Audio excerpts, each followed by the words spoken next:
The first half of X-Men Origins Wolverine happens exactly the same way up to the Vietnam War. Due to the events in X-Men Days of Future Past, everything after 1973 changes.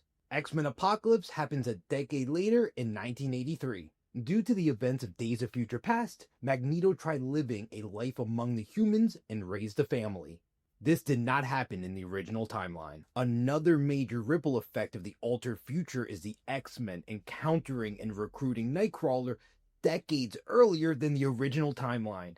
X-Men Dark Phoenix takes place in the 90s, specifically 1992.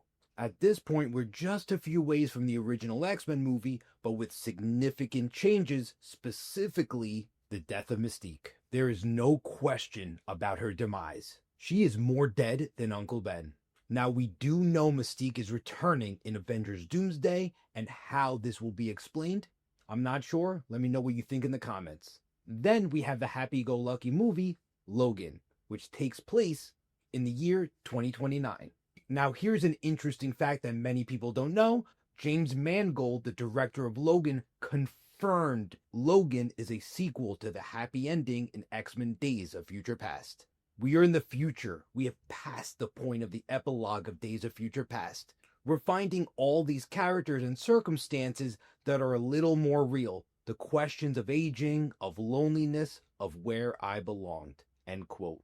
Meaning, you know how Wolverine and the X-Men saved the world by changing the past? And how Wolverine woke up in a happy ending?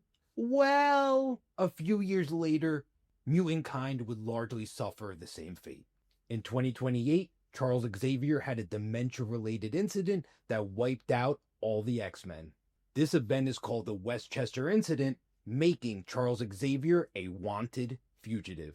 No wonder why Logan was depressed. He changed an apocalyptic future only to live out a new timeline where his best friends would be taken out by a baby boomer having a senior moment, coinciding with the end of mutant kind. What's interesting is in Logan, the Statue of Liberty incident that happens in X-Men 2000 is directly referenced in the movie, meaning some version of those events still happened. There's also a katana hanging in Logan's living quarters, implying that the events of the Wolverine still happened to some effect.